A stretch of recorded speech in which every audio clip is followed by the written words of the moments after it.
استغفر الله العظيم الذي لا اله الا هو الحول الوسيله بالله العلي العظيم الى حضره النبي المصطفى رسول الله صلى الله عليه وسلم وعلى اله كرام شهداء الله والفاتحه. اعوذ بالله من الشيطان الرجيم. بسم الله الرحمن الرحيم. الحمد لله رب العالمين الرحمن الرحيم مالك يوم الدين اياك نعبد واياك نستعين اهدنا الصراط المستقيم صراط الذين أنعمت عليهم غير المغضوب عليهم ولا الضالين. السلام عليكم ورحمة الله وبركاته.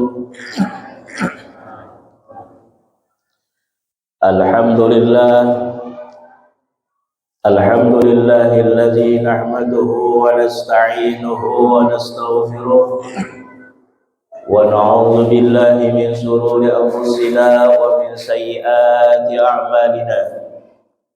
من يهده الله فلا مضل له ومن يضلل فلا هادي له. أشهد أن لا إله إلا الله وحده لا شريك له وأشهد أن محمدا عبده ورسوله لا نبي بعده. اللهم صل وسلم وبارك على سيدنا محمد وعلى آله وأصحابه ومن تبعهم بإحسان إلى يوم الدين. أما بعد. قال الله تعالى في كتابه الكريم أصدق القائلين أعوذ بالله من الشيطان الرجيم. بسم الله الرحمن الرحيم. اليوم نختم على أفواههم وتكلمنا أيديهم وتشهد أرجلهم بما كانوا يكسبون. Sadaqallahul azim. Yang ulun muliakan para alim ulama, para tokoh, para jamaah yang tidak bisa ulun sebutkan satu persatu, yang insya Allah sama-sama dimuliakan oleh Allah Subhanahu wa Ta'ala. Kembali kita bersyukur kepada Allah Subhanahu wa Ta'ala, yang mana alhamdulillah di malam hari ini kita masih diberikan oleh Allah kesehatan, masih diberikan oleh Allah umur, sehingga kita bisa berkumpul di tempat yang mulia ini, dan juga orang-orang yang dimuliakan oleh Allah Subhanahu wa Ta'ala. Nah, mudah-mudahan kita semua selalu dipanjangkan umur oleh Allah, dan ketika kita nanti kembali kepada Allah, menghadap kepada Allah dalam keadaan husnul khatimah. Amin. Salawat serta salam juga selalu kita haturkan kepada junjungan kita Nabi besar Muhammad sallallahu alaihi wasallam beserta keluarga beliau, sahabat-sahabat beliau, serta orang-orang yang selalu istiqomah menyampaikan Islam hingga yaumul akhir. Para jamaah yang dimuliakan oleh Allah Subhanahu wa Ta'ala, tadi ulun pas masuk tahajud ajar ulun jadi masjid sudah di sini. Alhamdulillah dalam hati. Nah, gitu. Karena ulun terakhir masuk ke ruangan yang mulia ini pas Ramadan. Nah, ini baru ini lagi Pak. Jadi alhamdulillah waktu itu masih belum rampung. Nah, ini alhamdulillah luar biasa. Ini harus kita syukuri Pak. Jadi kita dikasih rezeki tempat yang sangat bagus. Mudah-mudahan jamaahnya juga semangat ibadah gitu. Nah, ini dingin lagi, kada panas. Nah, alhamdulillah. Nah, jadi mudah-mudahan ya jamaah semakin semangat ibadah. Yang belum bisa hadir di majelis-majelis ilmu, mudah-mudahan kita doakan di pertemuan-pertemuan berikutnya, di majelis-majelis ilmu berikutnya bisa hadir. Kenapa? Karena kalau kita hadir di majelis ilmu ini banyak pahalanya Pak. Namun kita duduk di dalam rumah menonton TV, kira-kira dapat pahala atau ada? Kira-kira Pak. Tapi kalau menonton ceramah dapat pahala juga. Alhamdulillah. Nah, jadi kita hadir di majelis seperti ini, alhamdulillah. Kami diminta mengisi kajian malam ini, alhamdulillah. Lalu di mana Jerulun kajiannya? Di Surau Sabilal Muhtadin. Nah, alhamdulillah. Jadi kalau ulun masuk ini Pak, ingat Banjar. Nah, ingat Banjarmasin. Karena di Banjarmasin itu ada masjid yang namanya Sabilal Muhtadin. Nah, itu. Nah, Sabilal Muhtadin ini kitab yang sangat luar biasa yang dikarang oleh Syekh Muhammad Arsad Al-Banjari. Jarang kita berisi kitabnya ini. Kitab tentang fikih, Sabilal Muhtadin. Nah, para jamaah yang dimuliakan oleh Allah Subhanahu wa taala, mengawali pertemuan kita di malam yang penuh barokah ini, insya Allah waktu kita kadalawas sampai menjelang sholat isya, insya Allah. Daripada kita duduk-duduk kada mengaruan, mendingan kita hadir di majelis ilmu yang insya Allah ketika kita hadir di situ akan mendapatkan pahala yang begitu banyak, pahala yang begitu besar, dan mudah-mudahan kita bisa istiqomahkan dalam kegiatan-kegiatan seperti ini. Nah, para jamaah yang dimuliakan oleh Allah Subhanahu wa taala, Rasulullah Shallallahu alaihi wasallam telah menyampaikan yang diriwayatkan oleh Muslim, ujar Rasulullah, wa majtama'a qaumun fi baitin min buyutillah yasluna kitaballah wa yatadarasunahu bainahum illa nazalat alaihimus sakinah wa ghashiyatuhumur rahmah wa khaffathumul malaikah wa zakarahumullahu fi man indah. Nah, ujar Rasulullah, tidaklah suatu kaum berkumpul di salah satu rumah dari rumah-rumah Allah. Rumah-rumah Allah ini masjid, surau termasuk rumah Allah. Nah, itu. Lalu di dalamnya itu membaca kitabullah dan saling mempelajarinya. Maka kata Rasulullah, illa nazalat alaihimus sakinah. Nah, melainkan akan turun kepada mereka sakinah, ketenangan. Nah, jadi kalau orang tuh lagi galau, lagi banyak pikiran, Pak, banyak masalah di tempat kerjakah, di manakah, hadir di majelis ilmu, maka ujar Rasulullah akan mendapatkan ketenangan. Nah, gitu. Jadi kalau yang galau-galau, kira-kira yang hadir ini kada galau kalau malah. Iya kan, Pak? Kada galau malah. Nah, gak ada. Malah yang di rumah galau bisa. Nah, ini ujar Rasulullah, bukan ujar ulun. Lalu di hadis sambungannya ujar Rasulullah, wa ghashiyatuhumur rahmah. Nah, mereka akan dinaungi rahmat, kata Rasulullah. Ah, gitu. Jadi orang yang hadir di majelis-majelis ilmu akan mendapatkan kebahagiaan, kesenangan, ketenangan, dan juga mendapatkan rahmat. Nah, jadi rahmat itu macam-macam. Rahmat itu kita dalam keadaan sehat, itu rahmat. Sehat itu rahmat. Lalu keluarga kita bahagia, kada masalah, itu rahmat. Lalu segala urusan-urusan kita dimudahkan oleh Allah, itu rahmat. Jadi orang yang hadir di majelis ilmu seperti ini akan mendapatkan rahmat, kata Rasulullah Shallallahu alaihi wasallam. Maka oleh karena itu, kita ketika hadir di majelis ilmu, maka rahmat ini akan turun, Pak, di majelis-majelis ilmu, bahkan melewati ini atap-atap masjid ini turun, Pak. Kalau kita melihat mungkin Allahu Akbar, begitu banyaknya rahmat yang diturunkan oleh Allah Subhanahu wa taala.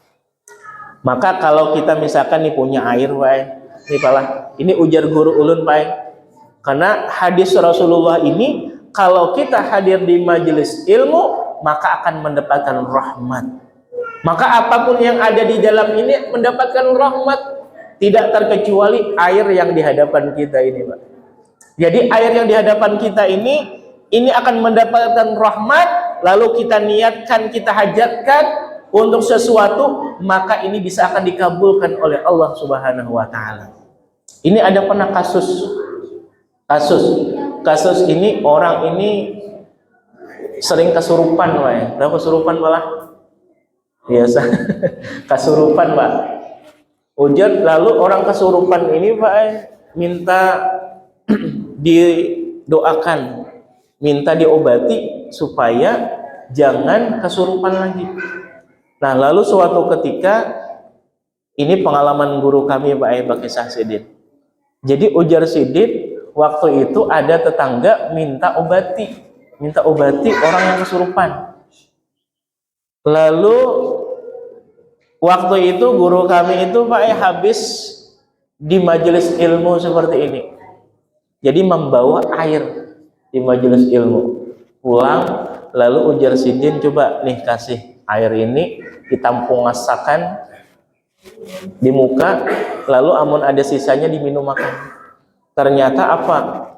Dengan izin Allah, maka orang yang kesurupan tadi terus kesurupan itu sampai hari ini ujar Sidin itu kada pernah lagi kesurupan. Lantaran apa? Lantaran dikasih air yang ada di majelis ilmu. Nah, anak-anak kita Pak, istri kita di rumah, kalau pulang bawa air di majelis ilmu, kalau bisa Pak jangan dihabiskan. Atau kalau minta ada lagi panitia, ada minta kada Bapak. Ini akan mendapatkan rahmat dari Allah Subhanahu wa taala. Maka kalau kita minumkan, kita niatkan supaya anak kita mudah ibadah kepada Allah, supaya istri kita tidak berani sama kita, misalkan taat kepada suaminya, agar anak kita mudah menghafal Al-Qur'an, maka kita niatkan air yang ada di majelis ilmu itu diminum makan itu bagus. Nah, apalagi kalau ada majelis-majelis salawat kepada Rasulullah. Nah ini. Nah jadi jangan dihabiskan, amun habis minta lagi Pak. Jangan pian aja kita dapat. Gitu. Nah itu rahmat. Ini Rasulullah yang menyampaikan. Lalu hadis tersebut diteruskan, wa hafazhumul malaikah wa zakarahumullahu fi man indah. Nah, mereka akan dilingkupi para malaikat dan Allah akan menyebut-nyebut mereka di sisi para makhluk yang dimuliakan di sisinya. Bayangkan Pak, ini ujar Rasulullah. Orang yang sering hadir di majelis-majelis ilmu, orang yang hadir di majelis-majelis ibadah, maka akan disebut-sebut oleh Allah si fulan bin si fulan, si fulan bin si fulan, si fulan bin si fulan. Jadi nanti jangan heran Pak amun pian nanti di akhirat ketika ketemu malaikat kenal sama pian. Kenapa? Karena Allah sering menyebut orang-orang yang hadir di majelis-majelis seperti ini kepada para makhluk-makhluk Allah yang mulia, yaitu para malaikat. Nah, jadi nanti kalau ketemu kok kenal malaikat? Ternyata Allah sering menyebut nama-nama kita. Nah, kira-kira mau atau kada Pak? Pak mau atau kada? Kalau mau Pak, kita rajin-rajin hadir di majelis-majelis seperti ini. Ini alhamdulillah. Ini ada masjid seperti ini. Kalau ada kegiatan ini, alhamdulillah setiap malam apa nih? Malam Rabu. Kalau bisa malam yang lain ada lagi, masya Allah, lanjut terus Pak. Kapan lagi Pak kita? Ini alhamdulillah kalau di Brau ini Pak banyak kajian-kajian. Ada malam Rabu di sini ya kan? Malam Sabtu ada di Masjid Rayatul Ikhlas sama Habib.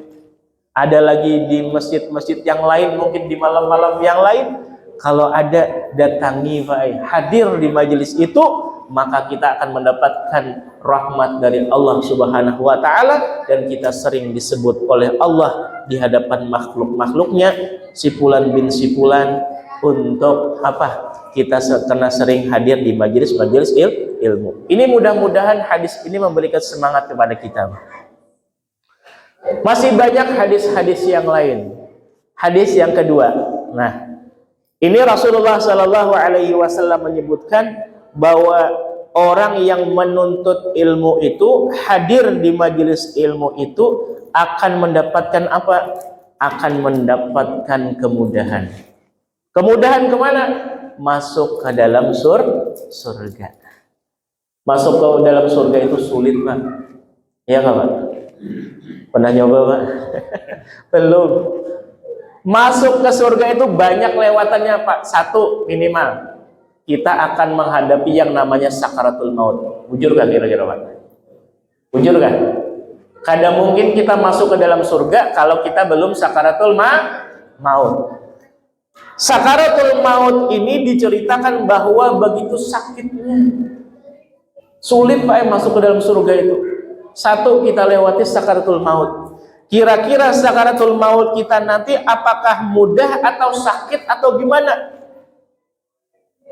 Rasulullah Shallallahu Alaihi Wasallam menceritakan bagaimana ketika beliau di akhir-akhir hayat beliau, ketika dengan malaikat Jibril, lalu malaikat siapa yang menyebutnya? Ijrail, malaikat Ijrail. Ujar Rasulullah, wahai Ijrail, kayak inikah rasanya ketika mau dicabut nyawa? Bayangkan, Rasulullah makhluk yang paling sempurna, yang paling mulia, tidak pernah melakukan kesalahan, tidak lepas ya, tidak pernah melakukan perbuatan yang salah. Segala perbuatan beliau, gerak-gerik beliau, ucapan beliau tidak lain tidak bukan adalah wahyu yang datang dari Allah Subhanahu wa taala. Ketika beliau sakaratul maut menyampaikan, beginikah ketika orang mau sakaratul maut. Sampai-sampai Rasulullah Shallallahu Alaihi Wasallam mendoakan, ya Allah, mudah-mudahan nih sakitnya ini ditimpakan kepadaku, tapi jangan ditimpakan kepada umatku, kata Rasulullah Shallallahu Alaihi Wasallam. Allahumma sholli ala sayyidina Muhammad. Bayangkan sakaratul maut. Jadi kalau kita mau masuk ke dalam surga, maka harus dilewati dulu sakaratul maut. Lalu yang kedua yang harus kita lewati apa kira-kira? Setelah sakaratul maut, kita masuk ke dalam alam kubur. Kira-kira alam kubur kita selamat atau tidak? Kira-kira di alam kubur kita tenang atau tidak? Ketika kita berada di alam kubur lalu ditanya oleh malaikat, "Marrabbuka?" Di mana dalam riwayat diceritakan, disampaikan bahwa ucapannya malaikat ketika di dalam kubur itu sampai jantung kita tuh ujar orang itu lapas, saking kuatnya ucapannya, saking kerasnya suaranya malaikat ketika berada di dalam alam kubur. Nauzubillah. Mudah-mudahan kita dalam kubur aman ya. Kalau ada bini kita di dalam kalau berdua-duaan sama bini dalam kubur nyaman, ya kan? Amun kadada sorangan aja. Ketika kita meninggal, bini kira-kira mau masuk juga ke dalam? Mau Pak? Kira-kira? Ini ada kisah ada kisah ini. Ini riwayatnya ini bujur kah atau kada? Ceritanya jadi orang ini suami istri itu saking cintanya suami itu kemana-mana diantar, Pak. Istri sakit diantar ke dokter, istri sakit dirawat ke dokter, saking cintanya tadi. Jadi suatu ketika dengan qadar Allah istrinya ini berdahulu meninggal, Pak. Lalu karena meninggal dimandikan. Setelah dimandikan, dikapani, disolatkan, dibawa ke kubur. Pas sudah mau masuk ke liang kubur, ke liang lahat, ujar suaminya, jangan dimasukkan dulu. Lalu bingung orang. Lalu akhirnya mayatnya ditaruh, akhirnya suaminya dilangkahi Pak, mayat bininya ini. Satu kali dilangkahinya, lalu dilangkahinya lagi yang kedua kali. Lalu dilangkahinya lagi yang ketiga kali. Ujar suaminya, sudah masukkan aja ke liang lahat. Orang-orang bingung, Pak. Kenapa ajarnya suaminya ini jadi sampai melangkahi mayat istrinya itu? Ada apa? Ini ajaran mana pulang, aliran mana pulang? Lalu imbah ditutup, dikubur, sudah pulang. Ditanya oleh satu jamaah. Mungkin rasa kepikiran juga, Pak, kenapa tadi sampai mayat istrinya itu dilangkahi? Ujar suaminya, dulu ingat pesan istrinya waktu masih hidup. Ujar istrinya begini, Pak, kalau mau menikah lagi, langkahi dulu mayatku, kata istrinya. Nah, Ternyata baru mati, baru meninggal padahal cinta benar. Ternyata suaminya mau menikah lagi. Nah ini bu, ibu, ya, kalau suami pian nanti melangkahi mayat pian, berarti anak begini lagi. Nah itu. Nah jadi itu yang dua Pak, kita lewati, yaitu apa? Alam kubur. Apakah sampai di situ? Tidak. Ketika nanti kita dibangkitkan oleh Allah Subhanahu wa taala, kita akan berada di padang mahsyar. Bayangkan. Ini belum masuk surga, Pak. Padang mahsyar lagi. Di padang mahsyar nanti diceritakan bahwa matahari itu diturunkan sejengkal dari kepalanya, lalu orang-orang kepanasan. Bahkan diceritakan paluhnya itu Pak sampai ke lutut, ada yang ke pinggang, ada yang sampai tenggelam. Lautan peluh kita itu Pak, saking panasnya. Coba kita rasakan Pak sekarang matahari yang jauhnya itu berapa jaraknya, lamanya cahaya gitu. Kira-kira masih panas atau kan ya Pak? Masih panas. Bayangkan kita kalau satu kilan, satu jengkal matahari di atas kepala kita. Jadi tidak heran kalau peluh tadi sampai menenggelamkan, tapi ada orang-orang yang diselamatkan oleh Allah Subhanahu wa taala, mendapatkan lindungan dari Allah Subhanahu wa taala. Jadi bayangkan Pak, masuk ke dalam surga itu berarti sulit. Sakaratul maut harus dilewati, alam kubur harus dilewati, padang mahsyar dilewati. Lalu yang keempat Pak, apa yang harus dilewati? Yaitu titian siratal mustaqim. Titian siratal mustaqim itu diceritakan bahwa kecilnya lebih kecil daripada rambut kita dan tajamnya lebih tajam daripada pedang. Kita bayangkan Kak, kira-kira selamat enggak kira-kira kita? Coba Pak bayangkan, kita menyeberangi sungai pakai bambu aja Pak yang halus kayak gini, kira-kira tak gugur atau kan ya? Tak gugur atau kada Pak? Nah, bisa gugur, bisa kada juga. Ini rambut Pak lebih kecil lagi, lebih tajam daripada pedang. Nauzubillah. Kira-kira kita selamat atau tidak? Bayangkan. Dan bahkan jauhnya itu luar biasa Pak. Berapa tahun kita di dunia ini? Saking lamanya itu perjalanan. Amun jalannya sampai masjid ujung ke ujung itu parah Pak, ini jauh. Nauzubillah. Mudah-mudahan kita selamat Pak. Nah, bayangkan empat ini kira-kira kita selamat atau tidak Pak? Selamat atau tidak? 50-50. Bisa selamat, bisa kada. Tapi ujar Rasulullah Sallallahu Alaihi Wasallam, ada orang yang masuk ke dalam surga itu mudah. Bayangkan Pak, mudah. Apa ujar Rasulullah? Wa man salaka tariqan yatamisu fihi ilman sahalallahu lahu bihi tariqan ilal jannah. Nah ini ada di undangan panitia tadi. Ujar Rasulullah, siapa yang menempuh jalan untuk mencari ilmu, maka Allah akan mudahkan baginya jalan menuju surga. Ini ujar Rasulullah. Amun pian hendak nyaman, hendak mudah masuk ke dalam surga, sakaratul maut lewat, alam kubur nyaman, padang mahsyar selamat, titian siratal mustaqim bisa lewat, kita hadir di majelis-majelis ilmu. Allahu Akbar. Kira-kira kalau tahu kayak gini, kira-kira Pak mau hadir atau tidak di majelis-majelis ilmu?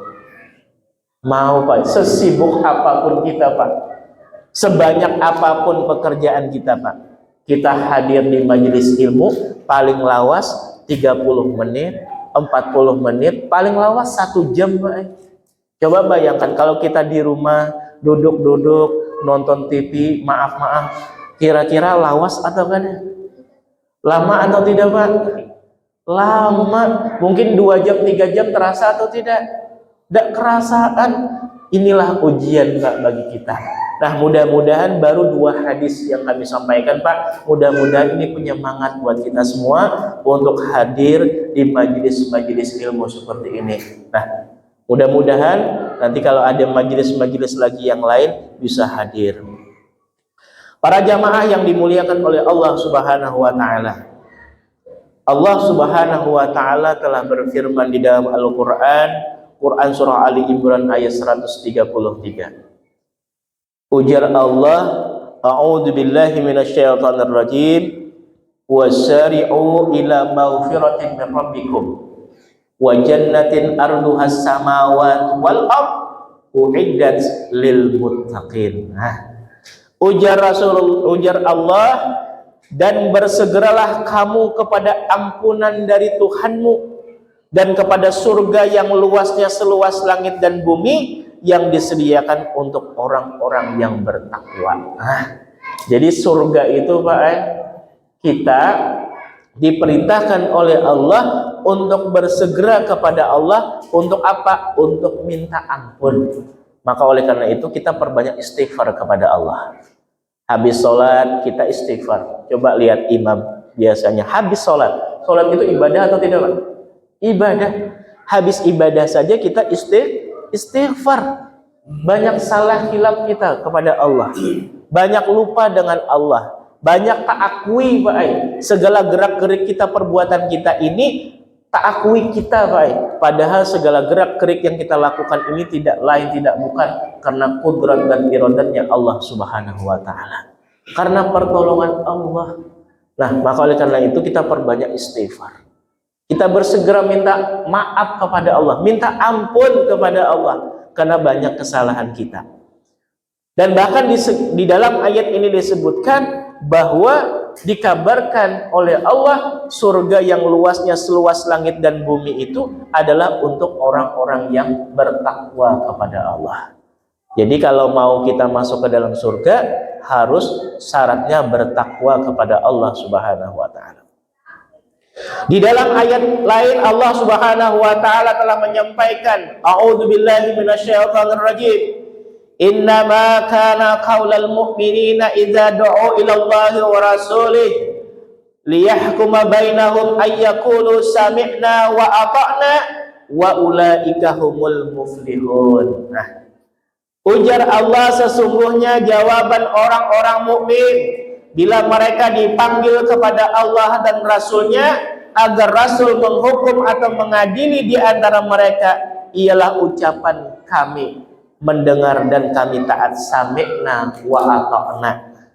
Dan mereka itulah orang-orang yang beruntung. Jadi ketika Allah menyuruh kepada kita agar kita sholat, agar kita puasa, agar kita zakat, agar kita taat kepada suami, agar kita tidak berani dengan suami, agar kita tidak melakukan hal-hal yang diharamkan oleh Allah, maka kita sebagai seorang mukmin, sebagai seorang muslim, sami'na wa ata'na, kami mendengar, kami taat ya Allah.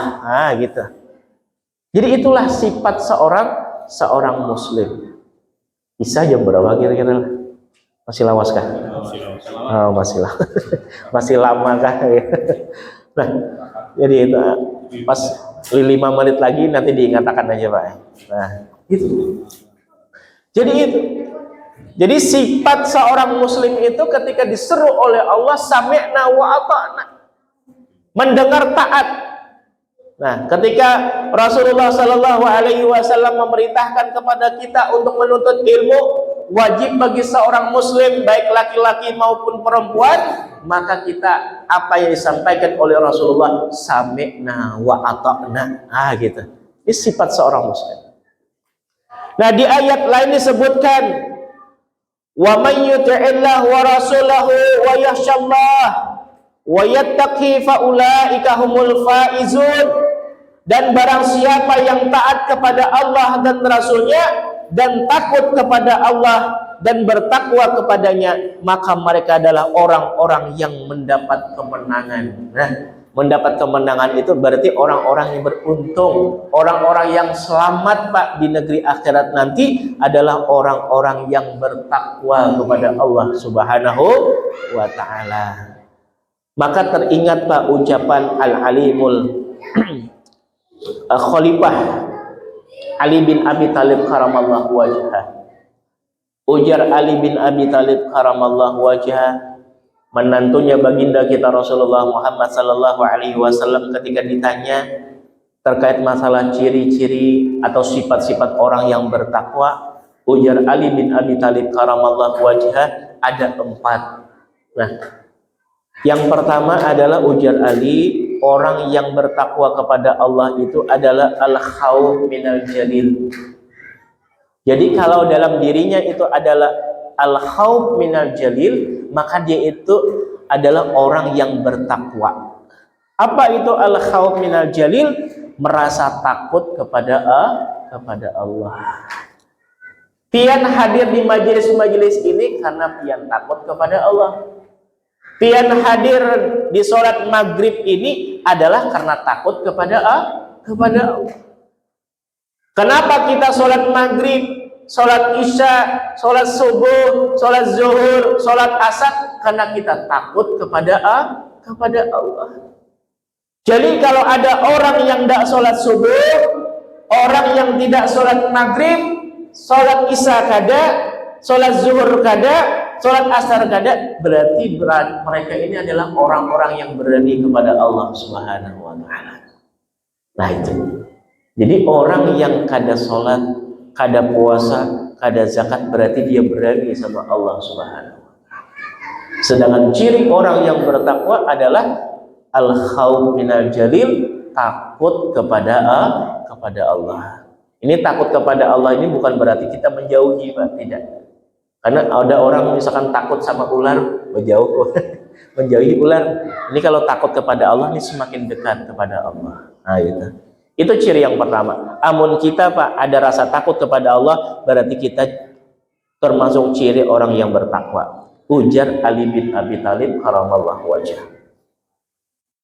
Ciri yang kedua, ujar Ali bin Abi Thalib karamallahu wajhah, adalah al-amalu bi'at-tanzil, beramal dengan apa yang diwahyukan oleh Allah Subhanahu wa Ta'ala. Nah, jadi kita beramal, beribadah itu karena lantaran perintah Allah. Apa yang diwahyukan oleh Allah melalui Rasulullah Sallallahu Alaihi Wasallam. Itu ciri yang kedua.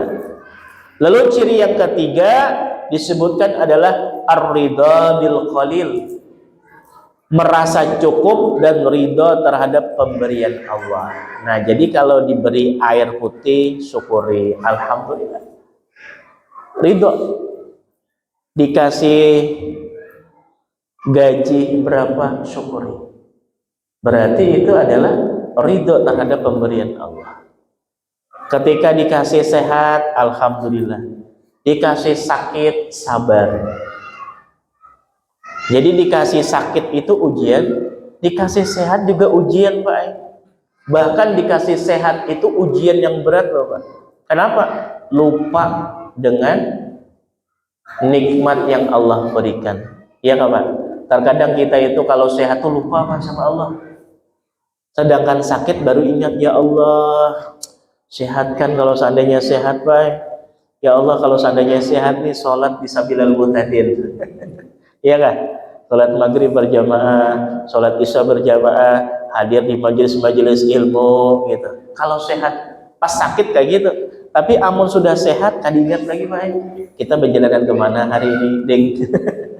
Ayo kita berjalanan kemana, nak? Kan ingat lagi, Pak. Sholatnya kan ingat. Nah, ini kalau sudah sehat. Nah, maka oleh karena itu, merasa cukup, Pak, kita ridho terhadap pemberian Allah. Berapapun dikasih Allah, ridho. Berapapun dikasih Allah, cukup. Berapapun apapun yang dikasih Allah, sakitkah, sehatkah, kita merasa ridho. Kita menerima apa yang diberikan oleh Allah. Itu ciri yang ketiga. Ciri yang terakhir adalah orang yang bertakwa, ujar Ali bin Abi Thalib, adalah al-istidadu liyaumir rahil, akan mempersiapkan dirinya untuk hari esok, Pak, untuk menghadapi yang namanya kematian. Nah, kita pasti akan mati, ya Pak. Karena kontrak kita hidup ini, Pak, semakin hari semakin berkurang. Bujur Pak? Bujur Pak kira-kira? Semakin berkurang, Pak.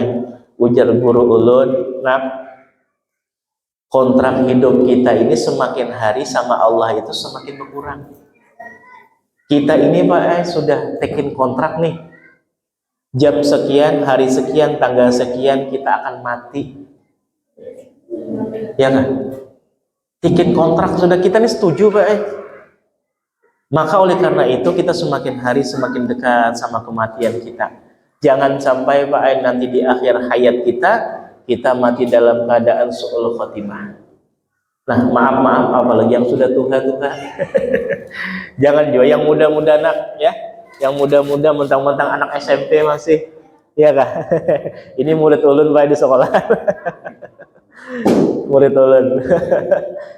Jangan anggap yang SMP masih panjang umur. Belum tentu. Yang tua juga jangan menganggap bahwa parak kada juga. Ulun juga kada tahu juga kapan, kita kada tahu. Sama-sama kada tahu, mudah-mudahan kita bisa mempersiapkan diri. Nah, mempersiapkan diri salah satunya adalah hadir di majelis-majelis seperti ini. Nah, mudah-mudahan kita semua selalu diberikan oleh Allah kesehatan, mudah-mudahan diberikan oleh Allah umur yang panjang ya. Dan mudah-mudahan sekali lagi kita selalu istiqomah Pak hadir di majelis-majelis seperti ini. Kita melawan Pak, melawan kebiasaan kita. Banyak gawian kita tinggal dulu Pak. Insya Allah Allah akan berikan kemudahan kepada kita kalau kita hadir di majelis-majelis seperti ini. Dan jangan lupa pesan ulun tadi, kalau bisa air-air seperti ini ditinggali Pak. Kita niatkan untuk anak-anak kita, mudah-mudahan anak kita menjadi anak-anak yang soleh, soleha, mudah-mudahan diberikan kemudahan untuk menghafal Al-Quran, dan mudah-mudahan kita juga bisa memberikan ya kemudahan kepada mereka, anak-anak kita, istri kita di rumah dengan rahmat yang diturunkan oleh Allah melalui air. Nah ini. Nah, jadi jangan sampai kita sia-siakan. Jadi jangan sampai dibuang-buang minum ya. Habisakan lah. Nah gitu. Mungkin ini yang dapat ulun sampaikan, dan insya Allah mungkin kada lawas lagi sholat isya, ada waktu sedikit sambil menunggu isya, mudah-mudahan kita